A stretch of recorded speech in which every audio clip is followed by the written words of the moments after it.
So I guess I should make a video talking about the whole Apple Vision Pro headset thing. There's been a lot of discourse since it came out on both sides, and I think most people are going with either that it's an overpriced VR headset, while others are saying that this is just like the original iPhone announcement, and that in 5 to 10 years, as we get new and improved models, this will become more popular than God.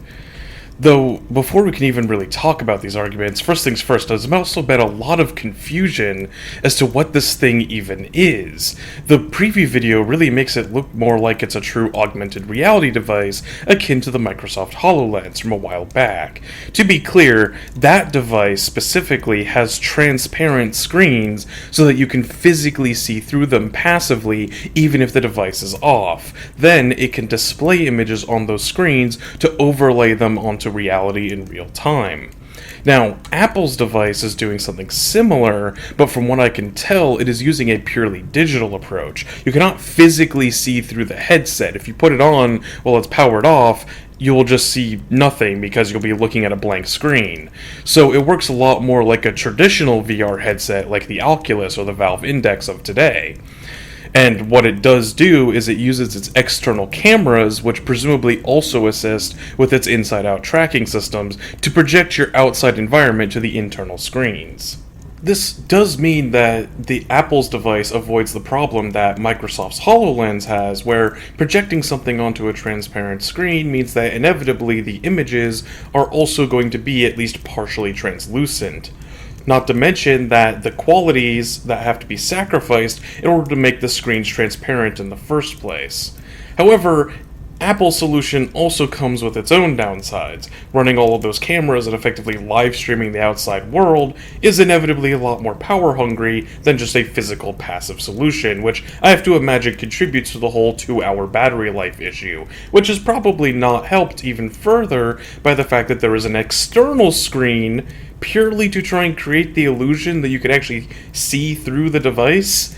And of course, the device dies mid-use, then everything will just go dark and you won't be able to see anything. Not to mention that if the device lags or anything like that mid-use, then all of reality will jank out instead of just the holograms being overlaid on top of it, which could of course lead to far more increased disorientation and people stumbling over things and hurting themselves if that does happen. But hey, the image quality is probably way better. So yeah, now that we know what the hell this thing actually is, what do I think about it? Well, like I said, there's two schools of thought that have sort of arisen around this device. Either this is just an absurdly overpriced gimmick that will fizzle out like most other VR devices, or this is the start of the VR revolution, just like how the original iPhone finally popularized smartphones to the point that we see them today. Now, don't get me wrong, I love VR. I had one of the original Oculus dev kits from years ago when that came out, and I've worked my way up to having a Valve Index today. But it's really hard for me to see VR becoming this hyper mainstream smartphone replacement device, or even smartphone adjacent. See, VR tech is actually already pretty good. Even a cheap headset you can get for only a few $100s like an Oculus already has a good enough resolution that most people don't notice it, and features things like inside-out tracking so you don't have to set it up, and has some built-in hardware so that you can run games like Beat Saber on it without needing a high-end computer to plug it into. The issue, at least as far as most people are concerned, is more on the software side of things. There are a few great games, like the aforementioned Beat Saber and other big titles like Half-Life Alyx, sure, but what do you use VR for when you're bored of those? There's VR chat, I guess, but that's not going to be for everybody, and if you're going to try and use it for productivity, well, I mean, you might as well just get a laptop, since what is really a VR headset going to add to your productivity?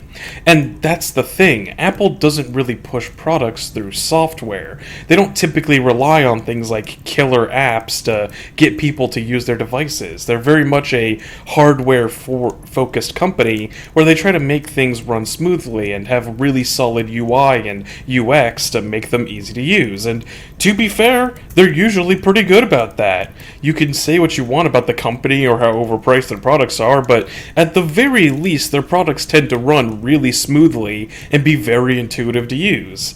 At least when it comes to the casual user experience. I mean, I don't use them anymore myself, but I still hold that the trackpad I had on my old MacBook Pro from like 10 years ago is still better to use than any trackpad I've tried on any other kind of laptop, even today. And on top of that, Apple tends to wait to enter a particular field of tech until they're sure that they have the technology to make it run at their particular standards. For example, I'm almost certain that you will never see a foldable screen from Apple until they can solve the durability increasing issues that the current versions of those devices have. So while a lot of hand tracking technology has been pretty jank in the past, I'm sure that their version of it will probably work pretty well thanks to all the time that they've had to work on it. But what does it actually bring to the table that will make VR more appealing to the mainstream audience? Even if we set aside issues like the price and the battery life, what does this specific device do that would sell someone on VR that current devices can't? I've seen a lot of people comparing this to the iPhone and talking about how silly it is to look back and see people discrediting that technology in today's light.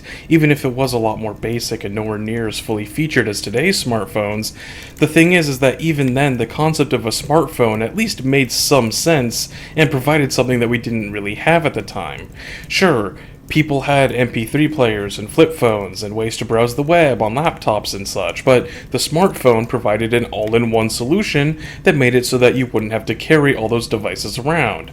Even if at first it was nowhere near the best at any one of those things, there was still at least an apparent hardware-level usefulness that the device provided that would clearly only get better with time. And even if Apple's iPhone wasn't the first smartphone, it clearly did things differently and had a really clean interface that would become the standard moving forwards. Like I said, they waited until the tech was there, and then they made the best possible version of that device that they could. So the issue that I have with Apple's VR headset is that I don't really see what it does that sets it apart from anything else currently on the market. Like, yeah, the specs are great, it's got a super high resolution, and I'm sure the sound quality is excellent and all that good stuff, but frankly, I don't think specs are really the issue for VR these days. Like I said, even a cheap Oculus headset has good enough specs for most consumers, and if money is no issue, then you can buy far more expensive headsets than what Apple's putting out with even more absurd specs. So if it's not the raw power of the device that matters, then it must be something else, right? I mean, it supposedly has some really good eye and finger tracking tech in it, and I'll admit, I appreciate that it lets you use your hand gestures while resting your arms in your lap, because frankly, I think everyone realized how bad the idea of a Minority Report style arm waving system was back when the Kinect first came out, and everyone got real sick of that after about 2 minutes. But even then, I mean, this is just something for navigating menus. You're not really going to be doing any serious work with that kind of system. I mean, nobody in the right mind is going to type out a Word document on a non-existent virtual keyboard with only finger tracking for anything beyond like a quick 2-word search term at most. The lack of controllers just becomes a liability, since anyone who wants to get any actual work done is going to need an actual keyboard and mouse, and I mean, at that point, why not just use a normal laptop? Like, they show you being able to connect to a laptop and extend its screen into VR, which is kind of a cool feature, but that just means you already have to have a laptop that you could just be using instead in order to get any actual work done, and that laptop will almost certainly have a better battery life and performance, and generally just be better for doing actual productive work on. Even if you took out the laptop from the equation and just bought like a wireless keyboard and mouse to use with the headset directly, it would still hardly do anything that a normal laptop couldn't do beyond, I guess, providing more potential screen real estate, but do you really see this device being used as a productivity tool? I mean, it's not going to be more portable because you still need to be able to carry around the keyboard and mouse, and it's not like you can wear this thing around all day with only a 2-hour battery life. Even if we envision an idealized version of this device with a much longer battery life and whatnot, you're still going to be wasting so much battery just wearing it around whenever you're not working. Like, sure, you could probably fold up a keyboard and mouse to fit in your pocket, but if you're going to wear this during your idealized walk to work, that's time spent burning battery life that wouldn't have happened if you were just carrying a laptop in a bag. So if you're going to put this in a bag to bring it to work, then you're just right back to square one in terms of portability, and you're not really bringing anything of value to the table. So, like I keep saying, what does this thing, even in an idealized version of itself, actually bring to the table? Even if it was cheaper, had a longer battery life, had physical peripherals to more easily work on stuff, how is this going to revolutionize VR, let alone our lives? I mean, no matter how cheap we can imagine this thing getting, it can't possibly ever be cheaper than a smartphone simply because it's always going to be inherently more complex of a device. Honestly, the only way I can personally see this device working out is if Apple's plan is to try and get a bunch of developers on board to actually make some killer apps and go with that strategy instead. I know I literally pointed out that they almost never go for that strategy, but I mean, how else are they supposed to sell this thing to normal people when they eventually release an actual consumer grade version of it? I can't possibly see a cheaper version of this device selling for less than, like, I don't know, $1,500, maybe $1,000 if we're lucky, which will still be more expensive than things like the Index or Oculus headsets, but at least that'll be within the range for Apple fanboys to get it. But like I said, at the end of the day, I can't possibly see VR as a productivity tool, at least with how the software of today works. The last thing I need to add into my experience when coding is the idea of me drowning in my own sweat from wearing a screen attached to my face for 4 hours straight. And I mean, I can personally attest to things like how cool it is to sit in a VR theater to watch a movie at home, because I've done that on a normal modern day headset from years ago. So that's not exactly like a new feature to be bragging about with your new headset. Any work that you can do with a flat screen is only going to see a very marginal benefit from working on a virtual screen at best. So unless they come out with some serious killer apps that let us do things in VR that are actually useful, I just can't see this taking off. I mean, do you really see yourself walking around your house with this thing, doing chores while glancing over at virtual screens? Are you really going to be doing things like cooking while wearing thousands of dollars strapped to your face? And I mean, it's one of those catch-22s where developing a 3D VR app is inevitably going to be a more complicated and expensive process than a traditional 2D app, while also only being available to a smaller potential audience that has to have expensive hardware to actually make use of it. So they have to spend more money to develop something that can only reach a smaller audience, which is almost always a recipe for disaster.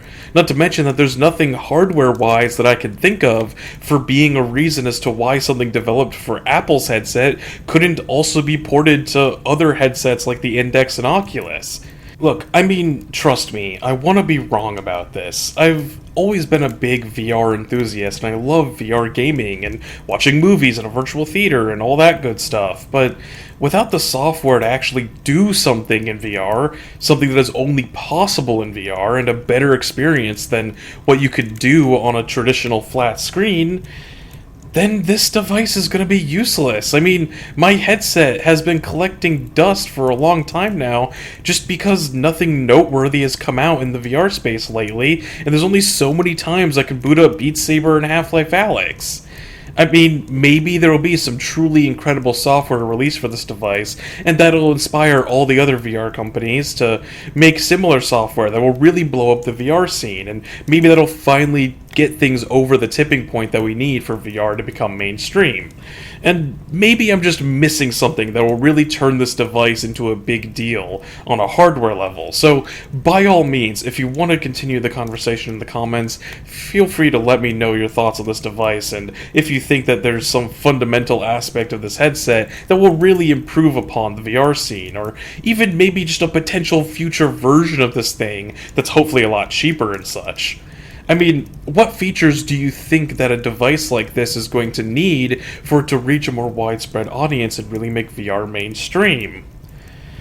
And after you leave those thoughts down below, if you want to stay up to date with my thoughts on all things gaming, and I guess even things tangentially related to gaming going forwards, make sure to leave me a like and a sub so that you can get notified of when I make more videos like this in the future.